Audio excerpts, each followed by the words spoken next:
سعودی عرب میں 8,20,000 عازمین حج مقدس سرزمین پہنچ گئے۔ سعودی عرب میں حج سیزن 2025 کے لیے دنیا بھر سے عازمین حج کے قافلے روزانہ کی بنیاد پر مقدس سرزمین کا رخ کر رہے ہیں۔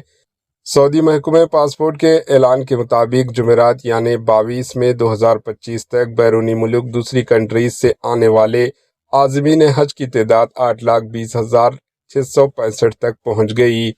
زمینی راستوں سے 35,478 عازمین مملکت پہنچ چکے ہیں۔ بحری ذرائع سے آنے والے عازمین کی تعداد 2,822 رہی۔ سب سے زیادہ عازمین فضائی راستے سے مملکت پہنچے، جن کی تعداد 7,82,398 ہے۔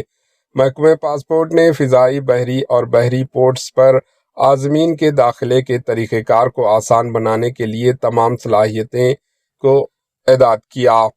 یاد رہے کہ مملکت نے تمام بین الاقوامی پورٹس کے امیگریشن ہالز میں کوالیفائڈ عملہ اور جدید تکنیکی ڈیوائزرز کی سہولت مہیا کی گئی ہے۔ دوسری جانب سعودی عرب میں غیر قانونی حج روکنے کے لیے ڈرونز کا استعمال کیا جائے گا۔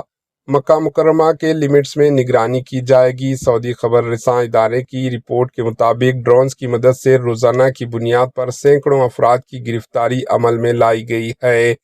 پکڑے گئے افراد کے گھر سے مزید 14 افراد گرفتار کیے گئے ہیں۔ گرفتار کیے گئے افراد میں کسی کے بھی پاس حج پرمٹ موجود نہیں تھا۔ Bureau report AHN news.